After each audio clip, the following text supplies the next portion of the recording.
sad and emotional Wednesday for Mother Zambia. Tonight is the 23rd of December in the year 2020. Thank you so much for joining us for this edition of the assignment program. I'm your host. My name is Andrew Mansa. We continue on the path of interrogating the state of governance. We continue on the path of getting to speak to different key stakeholders that are involved in the governance of this country. From the episodes we've aired so far, we've spoken to different political party leaders from various political parties. We've spoken to artists, we've spoken to cadres, we've spoken to various stakeholders that are all involved in the governance of this country. Tonight we continue on the same trajectory.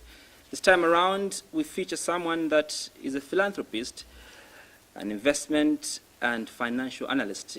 Is defined as a man of vast capabilities and the right professional qualities in finance and management, and above all, he is still a politician.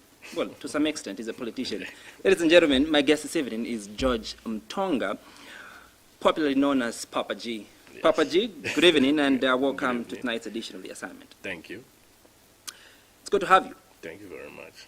Those that are joining the conversation on the Muvi TV Plus, Bouquet, Channel 1, the Topstar Decoder, Channel 104, you'll be able to come through and give us your contributions via the number that is scrolling down your TV screen, that is +26 09785944682. Yet those that are joining the conversation from across the continent of Africa, yours our social media platforms.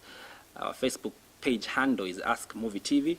Our YouTube channel is Ask Movie TV. Get to those two particular platforms and give us your contributions regarding the topical issue we are looking at tonight. We're looking at, is this the Zambia that we want? Now, well, in my preamble, I did make mention that this is an emotional night for the country of Zambia because of what transpired in the last 12 hours. Before we can get to the conversation, allow me to show you what happened this morning.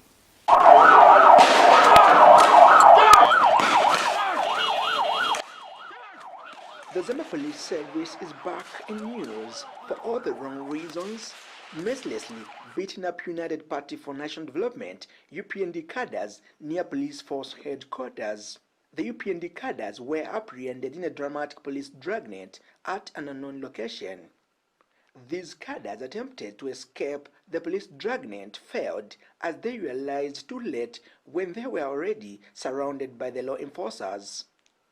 As if that was not enough, two people have allegedly been shot dead by police officers who tried to disperse a crowd that had gathered near the Ministry of Justice to offer solidarity to UPND leader Hakainde Hichilema. One of the two who have been shot dead is a state prosecutor, Nsamansama, while the other one is an unidentified youth. Here, heavily armed officers fired tear gas and live ammunition.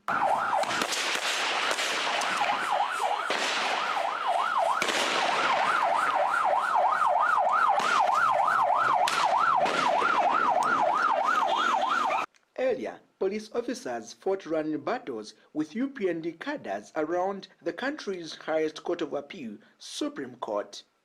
The situation worsened when police fired tear gas canister to disperse UPND members. The UPND cadres came here to show solidarity to their party leader, Mr. Hichilema, who was appearing for questioning at police force headquarters in Lusaka.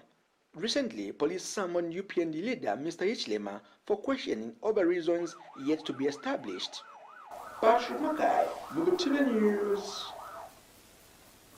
May the souls of those two departed rest in eternal peace. Tonight we discuss, is this the Zambia that we want? My guest is George Mtonga, a Zambian based in the United States of America. Mr. Mtonga, Papa G, again, good evening and welcome to the program. Good evening. Let's begin off with the events of the last 24 hours. How would you describe what transpired early this day? Well, I mean, personally, first and foremost, I'm extremely fearful. I grew up in a country where police brutality towards black men is very real. I've always been afraid. Anytime I'm driving in Atlanta, Georgia, I'm always afraid when a police stops me, because you don't know if they are going to pull out a gun on you or they are going to say you did something, you did this and that. So when I came to Zambia, I'm driving and the police is speaking my language. When I stop, I say hi, they say hi to me. So I felt that for the first time, I wasn't afraid of the police in Zambia. For the first time in my life, I could walk up to a police and ask for direction, and I'm not fearful. So what happened today was very disappointing. First and foremost, of course, condolences to the family. But it made me feel the same way I feel when I'm in the United States, as if I don't belong. You know what I'm saying? It's very difficult to see that even the place I can closely, remotely call home, I'm also still not safe. I mean, yes, you know, there are situations where the police needs to control a crowd, but I think having a confrontation with the police that leads, especially if you're not a criminal, having a confrontation that leads to death, where the Zambia police, my own police department, is using live ammunition towards people who are, you know, sons and daughters of this country. I think that's very heartbreaking for me. You know, it's sort of a deja vu. It's like, hey, whether I'm in the United States or I'm in Zambia, anybody can shoot at me for no reason. What does this put the governance system of our country? You know, there's a lot of issues that we can address professionally in this country, but everything, and this has been bothering me a lot, everything ends up being political. You know, any decisions, any thought, any idea becomes political. There's no way I can look at what happened today and I say that I'm happy with my government. No, I want to be proud of my government. I want to walk in the streets, look at the roads, look at tourism, look at the mining sector, look at all these things that represent Zambia and be proud of my government. But I wouldn't say that I was proud of my government today. And I want to be proud. But today I wasn't proud at all. There's been back and forth in terms of the blame game. Others are blaming the leader of the lead opposition, that is a UPND, Hakainde Hichilema. Others are blaming the police.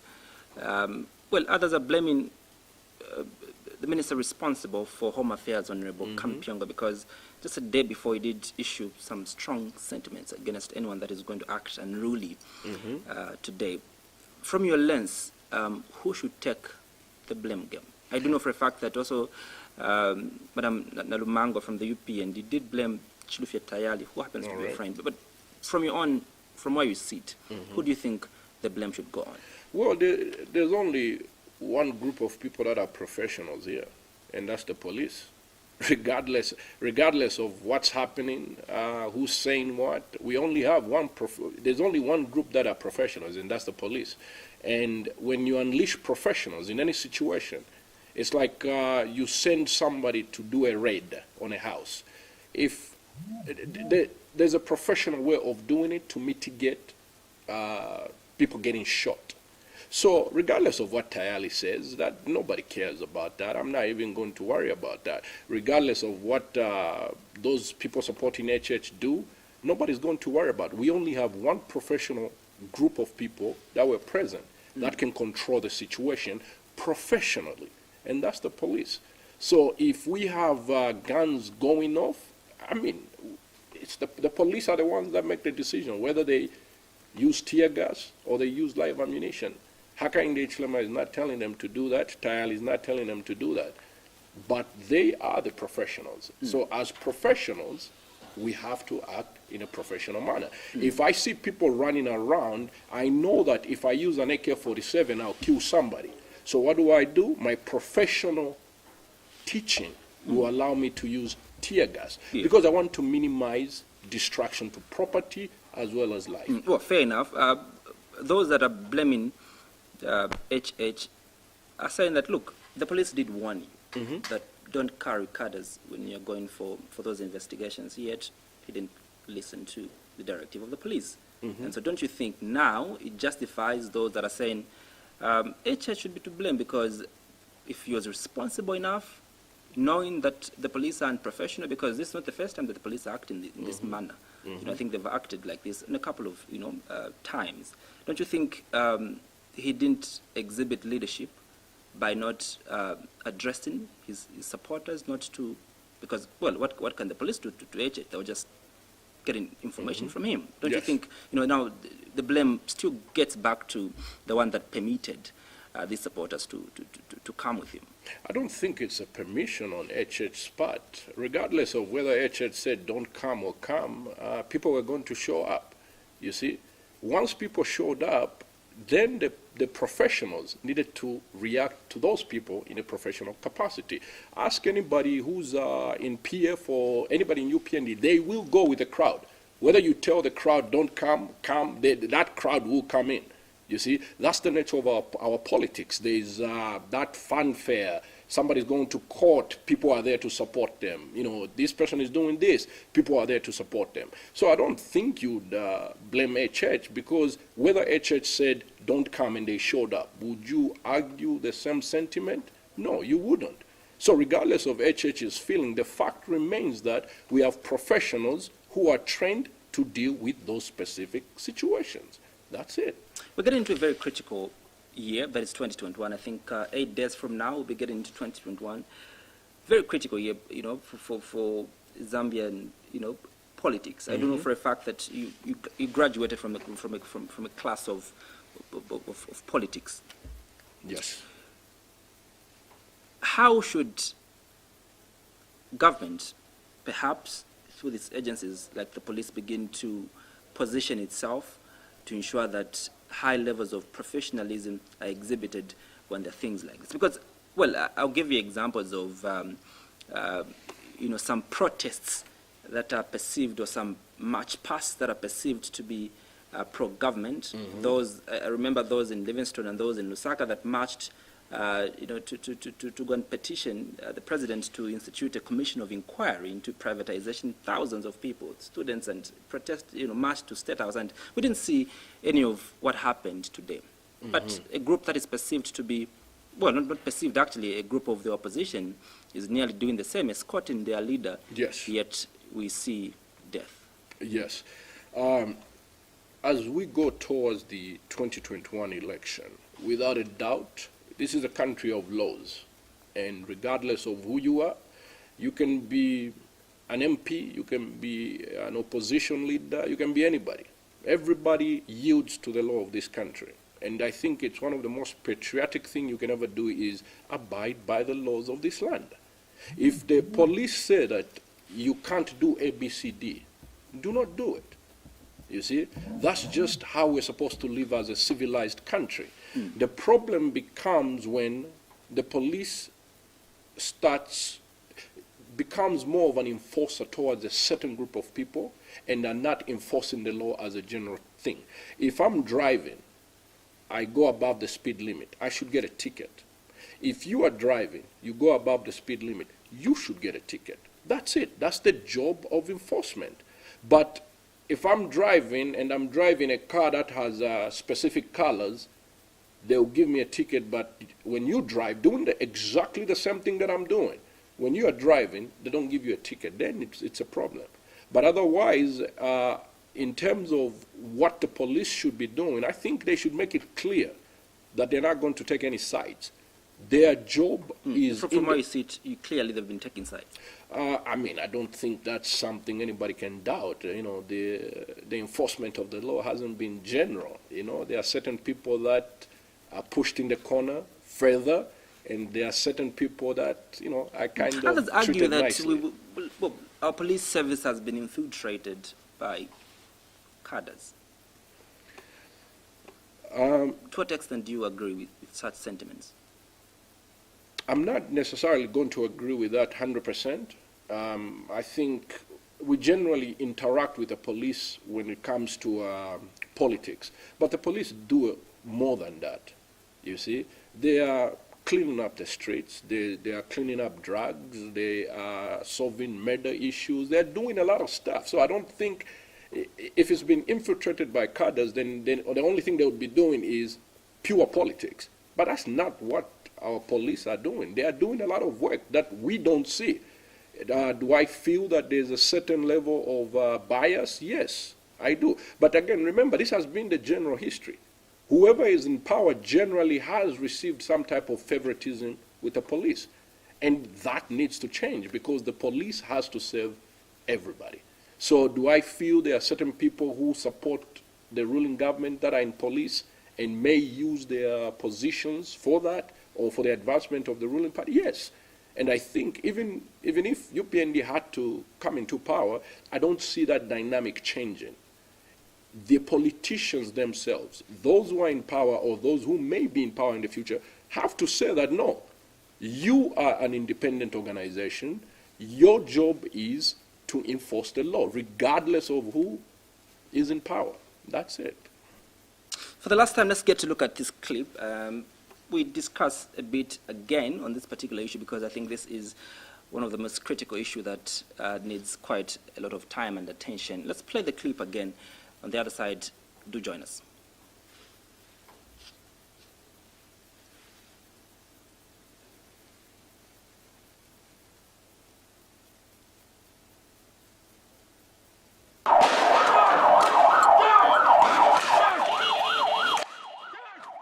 The Zambia Police Service is back in news for all the wrong reasons, mercilessly beating up United Party for National Development UPND cadres near police force headquarters. The UPND cadres were apprehended in a dramatic police dragnet at an unknown location. These cadres attempted to escape the police dragnet failed as they realized too late when they were already surrounded by the law enforcers. As if that was not enough, 2 people have allegedly been shot dead by police officers who tried to disperse a crowd that had gathered near the Ministry of Justice to offer solidarity to UPND leader Hakainde Hichilema. One of the 2 who have been shot dead is a state prosecutor, Nsamansama, while the other one is an unidentified youth. Here, heavily armed officers fired tear gas and live ammunition.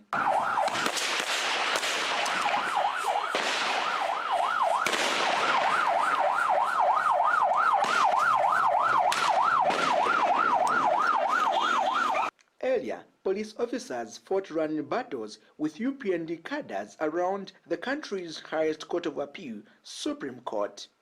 The situation worsened when police fired tear gas canister to disperse UPND members. The UPND cadres came here to show solidarity to their party leader, Mr. Hichilema, who was appearing for questioning at police force headquarters in Lusaka. Recently, police summoned UPND leader Mr. Hichilema for questioning over reasons yet to be established. Patrick Mackay, Muvi TV News.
Papaji, unconfirmed reports suggest that there was use of live ammunition. Now, that suggests that the intention was to kill. Already we have about 2 deaths, 1 prosecutor and 1 supporter of the UPND. Should we reach to this extent as a country? No, not at all. Not at all.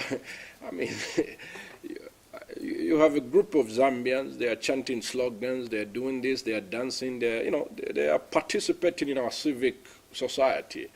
You know what a live ammunition does. So for you to pull the trigger with a bullet in there, you know exactly what you're trying to do. And that's not what we should be doing to our citizens. You have to realize something. In any part of the world, I have no problem being treated like crap. But in Zambia, I do have a personal problem because this is my home, this is my country.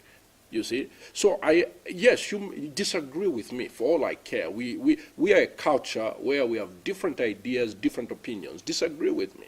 But I shouldn't be living in a country, in my own country, as if I'm a foreigner. And what happened today doesn't seem as if the people who were shooting at these people realize that those are Zambian citizens. They're supposed to be protecting them. What's so difficult seeing those people standing there, going there as the police and saying, hey guys, this is not what we need right now. We are going to ask you professionally to disperse.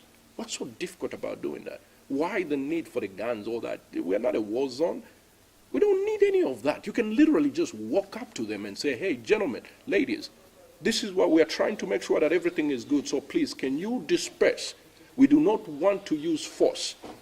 They will go. They will leave. Using live ammunition against Zambians, that is just morally wrong. It's not something I would support of anybody. I don't care who you are. You cannot, as a government, go after your own citizens, regardless of who's in power. That's just not something you do as a country. You don't do that at all. Civil society's fear that we are slowly deteriorating into a dictatorship. Featured quite a number that have suggested the same. I did feature Archbishop Mpundu, who said Zambia is a dictatorship or a theocracy. I featured Pilato. He said Zambia has turned into a theocracy. Last week, on Friday, I had B-Flow said we are deteriorating into a mini dictatorship. Would you agree with sentiments like this? Because of these prevailing, issues that are there. First and foremost, theocracy would be incorrect, because that would mean that we are led by some religious group and we abide by some, biblical rules. And yes, we are a Christian nation, but I don't think we're a theocracy. Dictatorship, a lot of people have to first and foremost understand what a dictatorship is in order for them to compare this country to a dictatorship. Yes, we have strong arm type of politics and doing things, but dictatorship is kind of, overreaching. We are not a dictatorship. We are a democratic society. We've had issues in nurturing that democracy, but I don't think we're a dictatorship. If you've looked at dictatorship, you and I wouldn't be sitting in front of each other talking about what's going on in the government if we were a dictatorship. That in terms of how far we've gone as a country, do you think we are adding to the fiber of our democracy, or we are perhaps destroying? No, we are certainly taking away from our democracy, because when you look at media outlets, we've had political attacks on media outlets simply because they offer that platform where people can discuss politics, people can discuss issues happening in the country. I would say that I would argue that we were a better democracy in 2009 than where we are right now. Right now, I think we've taken away from the virtues of a democratic society. Other fundamental issues of governance are issues of debt. All now, right. as a country, we are grappling in a mountain of debt amounting to about both external and domestic debt. We are at about $18.5 billion. Right? And the biggest question, a lot of citizens are asking is, how did we find ourselves here? In this situation. But above all is, where have we taken the money? Do you think we have borrowed for the right reason as a country? First and foremost, there's nothing wrong with debt. You see, governments borrow money to do projects. There's nothing wrong with that. The United States right now, if you looked at their debt and you looked at their GDP, you will see that the country has borrowed heavily, especially during the coronavirus pandemic. Now, in Zambia, and we've talked about this many times, you borrow for the right reasons. You borrow to invest in things that are actually going to bring you tax revenue. Because remember, you have to pay that. So the fact that we are unable to pay our debt means quantitatively speaking, and this is not a political statement, we did not use the money for the right things. Because if we did, mathematically speaking, I would have money coming in servicing my debt. The same thing we do for our companies. You borrow money and you invest it in your company brings in revenue, you use that revenue to clear your debt. But the moment there's no revenue coming in, but you've already taken out debt and invested, then that means you didn't use the money for the right reasons. So no, I don't think we used the money for the right reasons, and we warned against this. In 2015, I was adamant about borrowing. The reason why I was adamant about borrowing is because on one hand, we are borrowing money. On another hand, we are increasing expenditures. That same year, 2015, Parliament voted to increase, I don't know if it's their salaries or their allowances or something like that. Obviously, if you're borrowing money, it means you do not have enough revenue to support your G&A, which is your expenses. So if you don't have enough revenue to support your G&A, why are you raising expenses? You see? So I have no problem to borrow, but you reduce your expenses. That equation works very fine, because as you reduce your expenses, you'll be able to afford servicing that debt. Now, mind you, we are borrowing an environment where I don't know if there's anybody at the Ministry of Finance who's in charge of projecting and forecasting what we're actually going to make in copper. We get a lot of revenue from taxes. So if we are getting revenue from taxes, you have to project and anticipate what future tax revenue will be, and use that in a conservative way to say, hey, because of A, B, C, D, we can borrow this much. I don't think anybody at the Ministry of Finance does that, because if any genuine financial analyst sat in the Ministry of Finance, they wouldn't have allowed us to borrow money, because we were not in a position to sustain that debt. And you are looking at copper prices. If I'm projecting copper prices over the next 5-10 years, I'm very cautious, because the Chinese are not buying copper the way they used to buy in the 2000s. You see, they are lowering their construction projects. They are focusing on certain geopolitical issues. And China, that's one of our biggest buyer of copper. You see, so all those things are preventing us from expanding our revenue base. That means we're not going to collect as much in taxes as we want. So what do? I lower my borrowing needs and I lower my expenses. So now we messed up 100%. We did this to ourselves. In terms of fixing this, no, it's extremely difficult to fix where we are in if we don't get help. That's the only way, because it's not about Ministry of Finance wanting to pay. There's no money to pay. There's none, because there's no revenue, there's no tax revenue.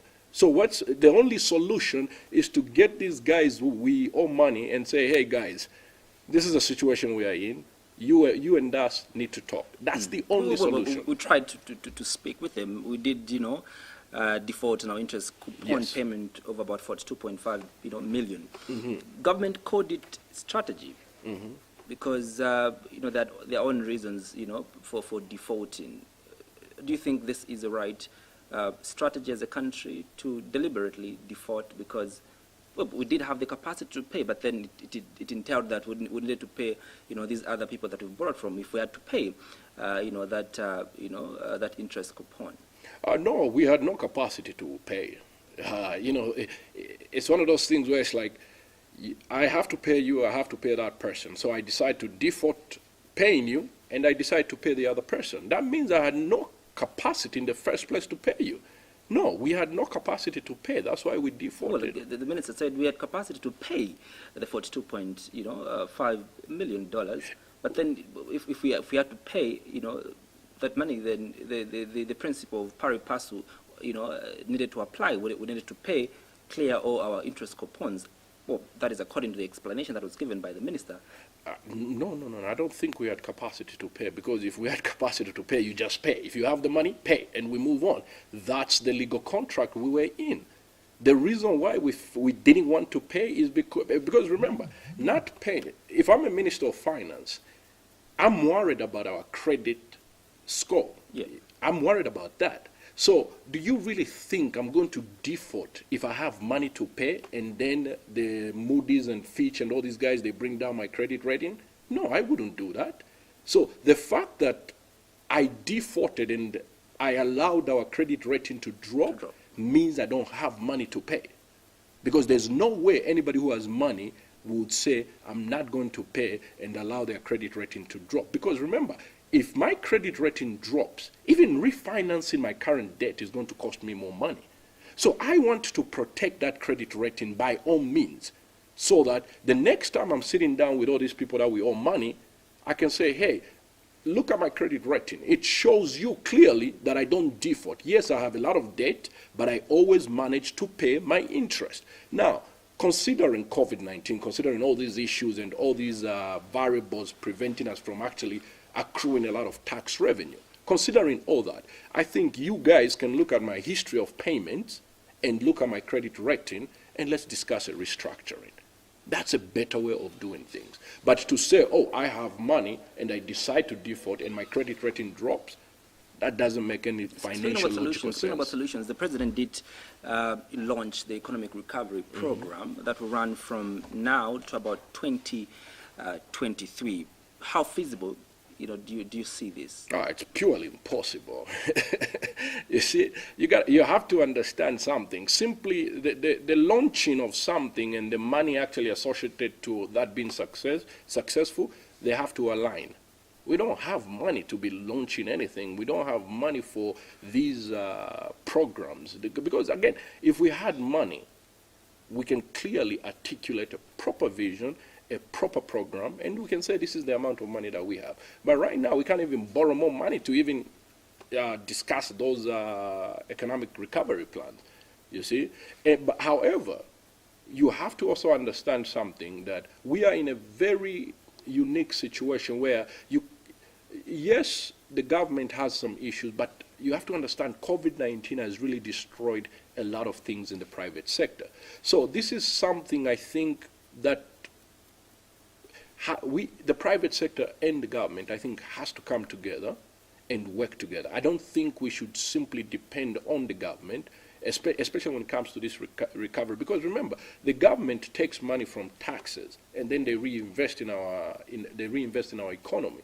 So if the private sector is not generating that tax revenue, the government is not going to find any money. So the government for economic recovery has to focus on policy.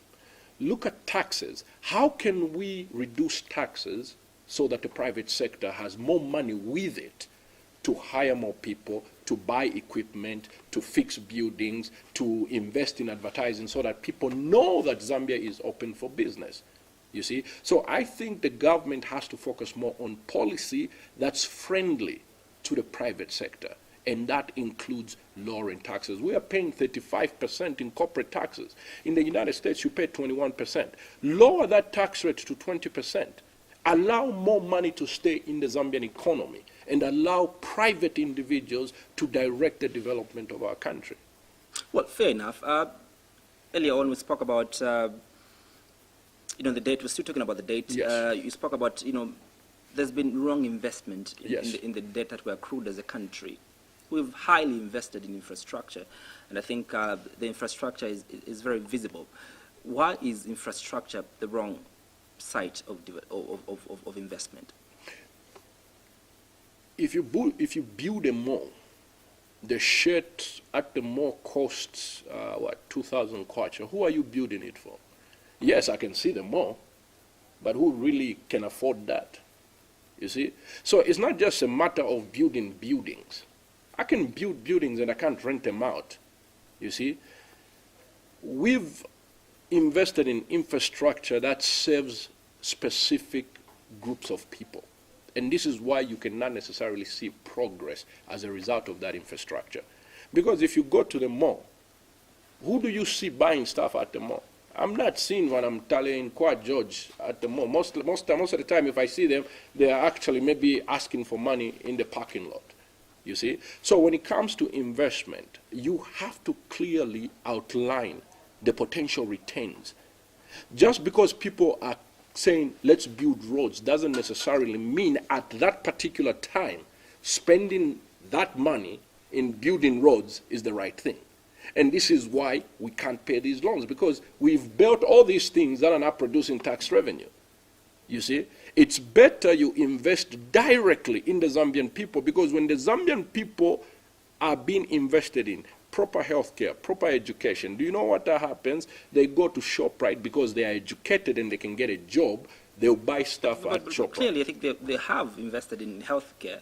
They have invested highly also in education. Yes. I think from the inset, when the Patriotic Front, party came into power in 2011, we had about 4 universities. Now we have about 8 universities. The healthcare systems we've seen, many hospitals, many general hospitals being built. Isn't this the same issues that you're speaking to that they're supposed to do? Well, again, like I said, you can build all these things, but if people can't access them, you build universities. People still need money to go to those universities, you see? So it's not just a matter of infrastructure. It's about Zambians being able to afford those things. There's no point in building the top-of-the-line hospital if 80% of the people can't go to that hospital, because that hospital, for it to function, needs revenue, you see? It needs revenue. And for people to go to that hospital, they need to pay. So there's no point. Again, my point is this. You can build all the infrastructure in this world that you want, but if nobody's using them, you might as well not have built it. That's it. How should we have repositioned ourselves as a country? If maybe, went back to history, what is the right investment we should have opted to invest in? Zambian people. Literally, this country only has Zambians. That's the only thing you should focus on investing in. Meaning, are they secure? You see, can they live in a society where they're not physically harmed? That's an investment. Are they educated? Because you have all these private guys coming in to do business. They are looking for talent. Nowadays, because of globalization, you don't even need, the company doesn't even have to be in Zambia for you to work for it.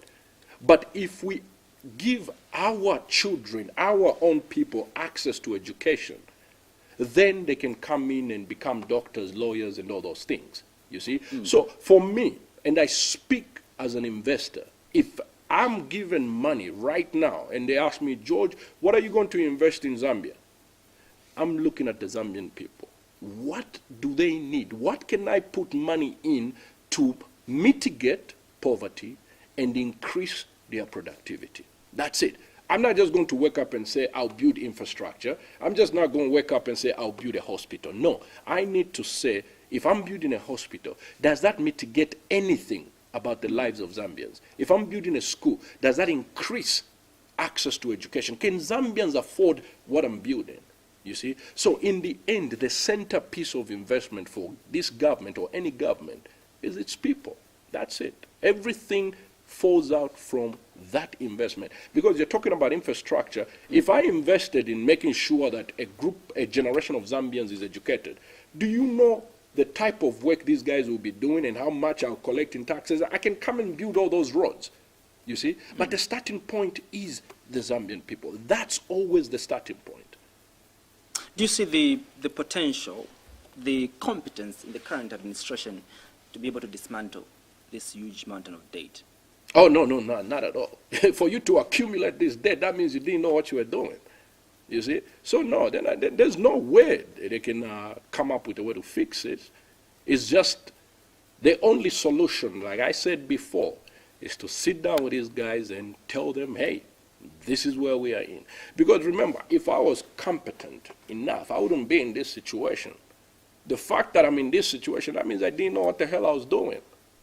You see? So no, for us to accumulate 18 billion means that somebody at the Ministry of Finance didn't know what the hell they were doing. The biggest problem that we have is incompetence. Is that what you're saying? Yeah, because we're not allowing professionals to lead these things. You're having a politician lead something as technical as health. You're having a politician lead something as technical as finance. Hire professionals to do these things. Obviously, if you had hired professionals and not politicians, they would have actually told us and said, hey guys, considering copper prices over the next 5-10 years and our our chances of increasing our tax revenue, I don't think we should be borrowing. They would have told us that. That's what professionals do. But the problem, and the problem is that you support a specific political party, therefore you get a job. And this has been the theme in this country from MMD all the way. And I think it will continue being a theme even for the next 10, 20 years. We as a country have to start valuing professional Zambians, because these guys are becoming frustrated and they are leaving the country. They start adding their skills that the University of Zambia built are being sent abroad because we didn't give them the opportunity to change our country in a professional capacity. So yes, we are not hiring the right people to do the jobs that they're supposed to be trained. I mean, look, Ministry of Justice. Who's the Minister of Justice? Government. What are the qualifications that he has to be in that position? Exactly. And that's the biggest problem that we have in this country. We need professionals to help the president with whatever vision that he has. But the president is the one who elects these people, exactly. So he has to elect them. But the conversation, I think the past year, the conversation was that the reason why we are in this economic doldrum as a country that we're in is because the president has been surrounded by wrong people. Yes. They're giving him wrong advice. Yes. But also the conversation now has changed because the president is the appointing authority. Yes. The president is the one who's going to decide that, George, you'll be my minister responsible for Lusaka, George, you'll be the minister responsible for health. So don't you think, the one to put a blame on in this equation should be the appointing authority as opposed to those, that surround him? I say this with the fullest understanding of political pressure. Because remember, there are certain people that do certain things for you to get into power and you feel that you owe them and stuff. There's politics. It's there. So I perfectly understand sometimes we're in positions where you can really look at somebody who qualifies for something, but you need to satisfy certain things. That is pure politics, and I understand that. But at the same time, you are the president of the Republic of Zambia, with it clothed in all the constitutional powers that we have given you as our president. I don't think anybody will cry if you don't give somebody a political appointment because you have an interest in the development of the country. I think if any of those guys are actually patriotic enough, they would admit that I'm not qualified for this job that the president has given me, and they would allow those qualified to take up the position. I think that's the most patriotic thing you can do. You're probably in a better, place to respond to my next question. Now, we've seen other ministers that have, compared our country to Los Angeles, right? I think you've traversed the United States. You've been almost to all the states. Is Lusaka your pride? Does it look like Los Angeles? Lusaka can be a village without water, without electricity, and I'll still be proud of this city because it's my home. I don't need this city to be Los Angeles for me to be proud of it. No, I don't need to. I don't need roads. I don't need all that fancy stuff. No, I need Lusaka to be Lusaka. It's our storyline. It's our construction. When I'm driving, I'm seeing people working, building roads. It's our story. We don't need to be Los Angeles. No, we need to be Lusaka. And in that theme, build our own Lusaka. Los Angeles wasn't looking at Lusaka when they were building and developing. No, they developed in of themselves as Los Angeles, as a city, as its own culture. Lusaka is rich in culture. This is a centerpiece of the entire Zambia. People from northern province, southern province, everywhere. This is the rainbow of our ethnicity. Everybody's here. You can eat this type of food. You can listen to this type of music. It's our city. I wouldn't want it to be Los Angeles. I think the minister was trying to correlate development in Lusaka with Los Angeles. But come on, let's just be real. We are nowhere close to that type of development in Lusaka. Los Angeles' budget as a city is higher than our budget as a country. So no, we are nowhere close to that. All If right. that's a developmental question. But Yeah, in terms of... it was a developmental question. Yeah, I yeah, think but you've in terms of responded. just Fair us enough, being yeah. Lusaka, Yeah, I'm happy with but where you know, we one are. of the issues also that I think has gotten you into some form of fight back and forth. Well, is your project that you want to embark on? You're calling it the Mukwa Fund. I do know for a fact that others are now calling you a con man because you're a scam and they don't get to trust you. But let's get to speak about, you know, this initiative that you have, the Mukwa Fund. Well, what is this initiative about? Well, my business is I manage money. I manage money for my business. We invest in companies in the United States. We invest in companies in China. We invest in companies in Europe. I don't necessarily have a lot of investors because I built everything by myself. So now, when I started running my company full time, I started getting a lot of Zambians here asking for lessons and things like that. So we have a group of young people that are interested in financial markets. So what we started doing is that we started classes. So we started offering classes to teach them. They opened up their own brokerage accounts. We showed them how to trade, how to do all that stuff. So in that process, I realized that a lot of Zambians would want to invest in offshore funds, but they don't necessarily have access to those offshore funds. So I came up with a concept which is Mukwa Fund. Now, with Mukwa Fund, the idea is to sell equity in the fund in order for you to raise capital to start doing your investments. And I opened it up to Zambians. So the idea is eventually we would want to list ourselves on the Lusaka Stock Exchange, make sure that we have the compliance paperwork that we need to operate in the country. But my biggest problem, again, remember, I'm a businessman before anything. The question in the end is, am I going to be successful by registering my company in Zambia or listing on the Lusaka Stock Exchange? The Lusaka Stock Exchange runs about what? I think it's $10 million or something like that. In the United States, it's $21 trillion. So I have to ask myself, simply as a businessman, am I better off staying in the United States and running my fund in the United States, or even the Cayman Islands? Because the Cayman Islands, we're not paying crazy taxes. Or am I better off coming to Zambia? You see?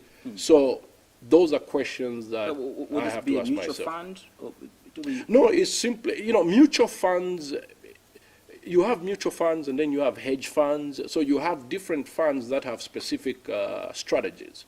My strategy is simply focusing on technology, energy assets. So energy assets will be oil companies and stuff like that. And then finance, which is banks. So think of it like this. We, as Zambians, get access to invest in banks in the United States that are professionally run. They provide proper dividends. Everything is, there's a huge level of transparency. Investors investing in Western countries, generally, they have the security that tomorrow the president is not going to wake up and say, I'm taking this company. So we have, as professionals, we need to start providing Zambians access to diversified investments. You see, that way, if they put in $10,000 in an investment, not only they know that it's secure, but it has the potential of growing to 20,000. And I think for me, that's what I want to create. Am I there? No, we're not there yet. But is it something we're going to create? Without a doubt. It's not rocket science. We just need to make sure we put A, B, C, D together, and we run with it. Well, what would you say really would be the risks of this type of investment? Well, the share value of the companies we invest in go down. Recently, there was a company in Germany. They found out that the CEO had been manipulating books. So the shares were worth maybe like $100. They dropped to $5. So that's always the risk in any investment. The idea that the company you are investing in may go down because of a variety of reasons. Some people may be stealing, maybe the product that the company has, like for example, there's an electric vehicle company called NIO, and we invested in that company and they record some of their vehicles, the stock went down. That's always the risk. We can never anticipate what will happen. We can mathematically try to create projections and everything, but there's always that risk. This is why, you know, when you're opening up a fund, investors want to know how much of your money is in that fund. So that means how much of my money is in that fund, because chances are that if you own more than 50% of the fund, you will make the right decisions. Yeah. In terms of security issues, if we invested in the same fund and you know, well, things don't go as we expected them to go, what happens? Do you get to, you know, return the investment that I made, you know, in the fund? Well, the security element to any investment is the shares. You will always own those shares. If you invest in Zanaco right now, no matter what happens to Zanaco, those shares, legally speaking, will be yours. Whether Zanaco has money to satisfy those shares depends on the value of Zanaco. Same thing with any fund you invest in. If we put in $3 million, if we put in $3 million in the fund, and the value of the fund as a result of us being incapable of investing in the right tools, the fund goes down, then the value of those shares go down with it. You see? So those are the risks in any investment. Because remember, if there were no risks, all of us, I think, would be rich. The reason why others are rich and others are not, you know, it's risk-taking. Where do you think other people, you know, are comparing you to a con man? Well, describing whatever you want to get into as a scam. Where do you think there's been such opposition, especially from one of your, I think now is your top fighter on Facebook, that is Mr. Mwewa? I mean, it's Simon Mwewa. Come on, am I going to take that guy serious? Come on, that guy lives off everything that he does. What I'm trying to do is beyond what Simon Mwewa does, you know, running around the city of Lusaka. Nah, I don't even take him serious. You know your post, you've been agreeing. If he places an allegation, you'll be saying, well, I agree with him, and then you explain. He's got some valid points that is the idea that Zambians have to do due diligence before they make an investment, that is a general academic principle. Whether Simon Mwewa says it or another person says it, it's simply academic principle. But for him to personally start attacking me, that's obviously something else. You see?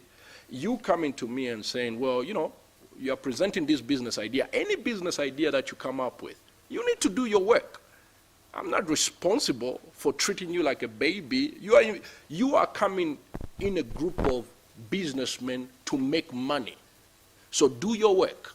Make sure you understand what you're getting yourself into. Make sure you've read the contracts. Make sure you've hired your lawyers to look at the paperwork that you're signing. Nobody's going to treat you like a child when you enter business. If I'm entering into a contract, I'm an adult. I need to know what my risks are. You see? But how much thought would you say you've given this particular initiative? I think enough. Enough for us to start talking about it. Enough for us to start educating people about what we want to do. Because remember, this is the same education that anybody can get at the University of Zambia in the economics department or the finance department.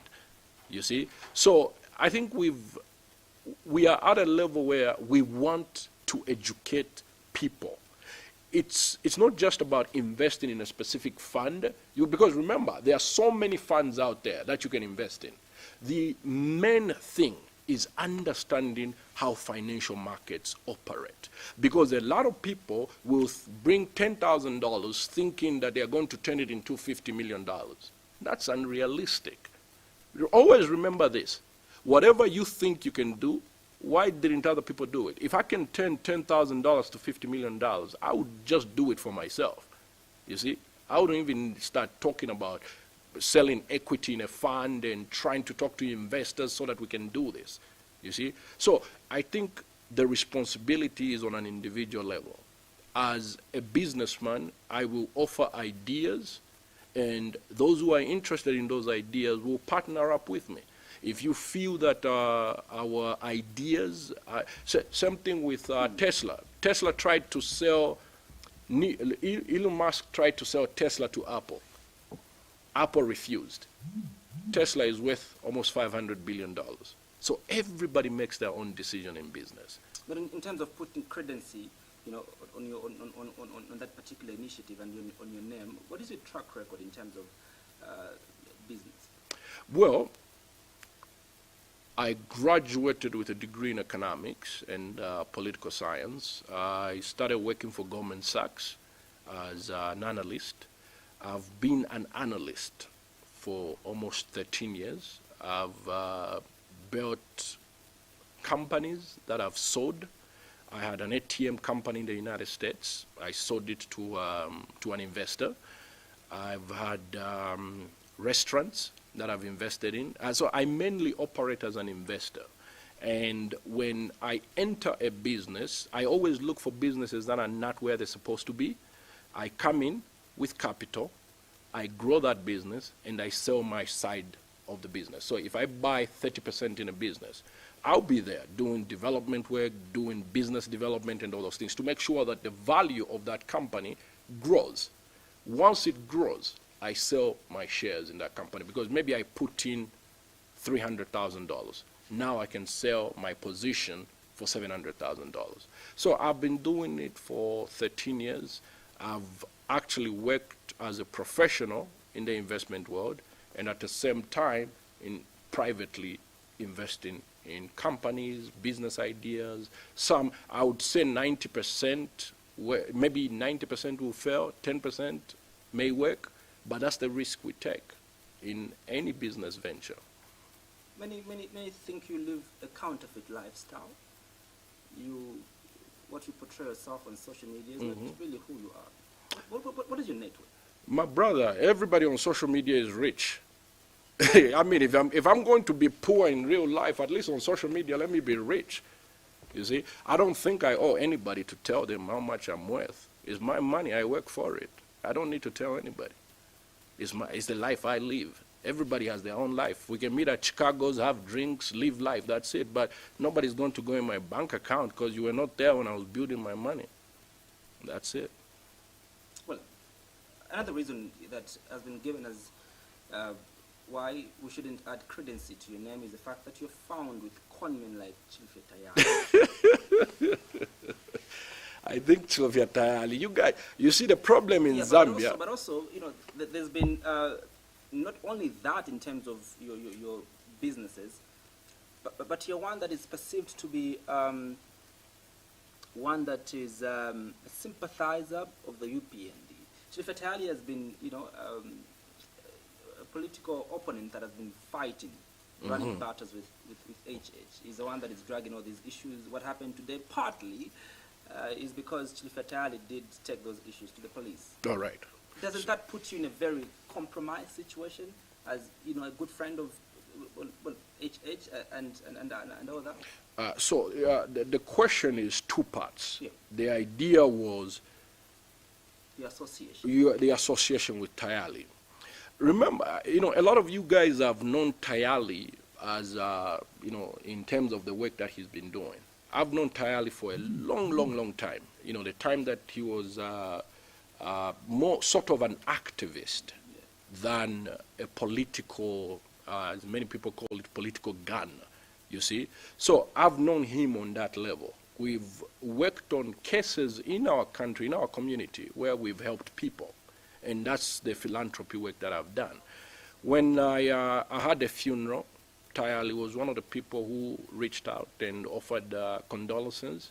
We've never really met physically. We've worked on charity projects together, but we never met physically.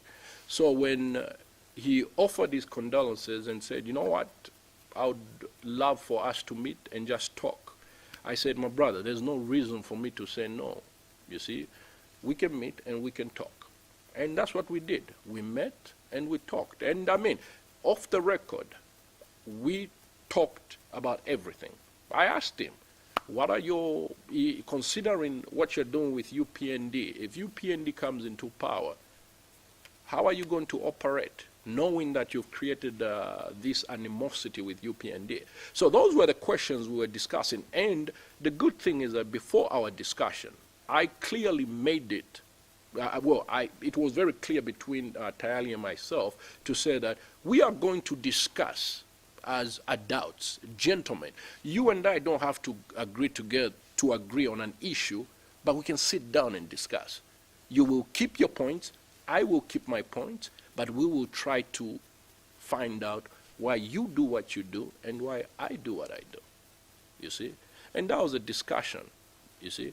I think the fact that Tayali offered his condolences when I was facing a very difficult thing in my life, I think I have to respect the man for that, you see? Are you still a UPND sympathizer?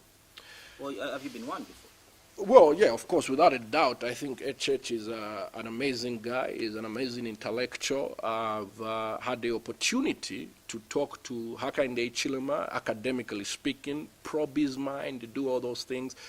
You know, he's a qualified guy, you know. He's, I always say this, if Hakainde Hichilema was a CEO, if Hakainde Hichilema applied to my company to run a company, would I hire him? Yes, I would do that, because professionally speaking, the man has the qualifications. But politics, all of us have one vote. And I think the Zambian people have to decide if what Hakainde Hichilema brings to the table is what they want. And in 2021, they will decide that. I can't simply convince them based on my own feelings. You see, they have to make that decision. But without a doubt, I think Hakainde Hichilema is definitely an excellent man who would do some wonders if the Zambian people allowed him. We've seen people, especially politicians, that would be safe to invest in offshore accounts as opposed to local investment because of political interference. Yes. Could it be the reason why you have a lot of investments outside as opposed to to your own country? Well, I've invested in Zambia and people have stolen money. You see, I don't think we invest simply because it's our country. We invest for profit.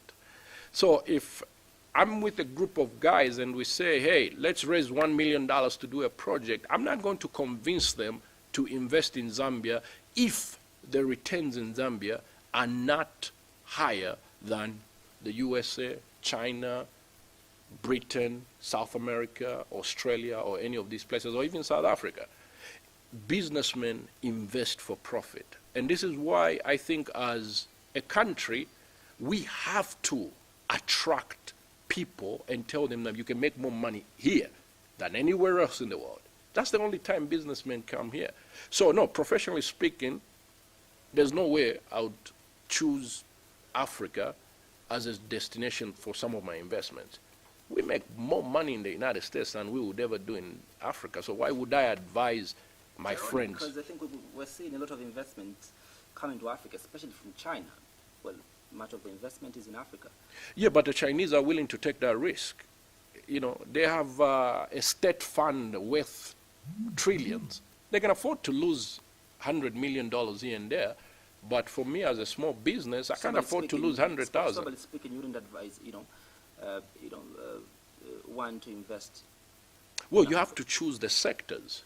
There are certain sectors that you would need to physically be in the country for you to make money, and there are certain sectors that you can remotely operate. So, should you be investing in Zambia? Yes, you have to invest in Zambia, but Zambia has to show you that it's more profitable than any other country. Is this a Zambia that you've dreamt of living in? Well, if not, paint us a picture of the Zambia that you've always dreamt of living in. First and foremost, I want a Zambia where you and I can discuss, regardless of our political affiliations. Because we are both Zambians. Because if you and I have the interest of this country at heart, we shouldn't be enemies. You see, because we are all talking about the same thing, building a country where all Zambians are successful and are happy. You see? So the type of Zambia I would prefer, I want a place where we can debate, we can argue, and still be friends.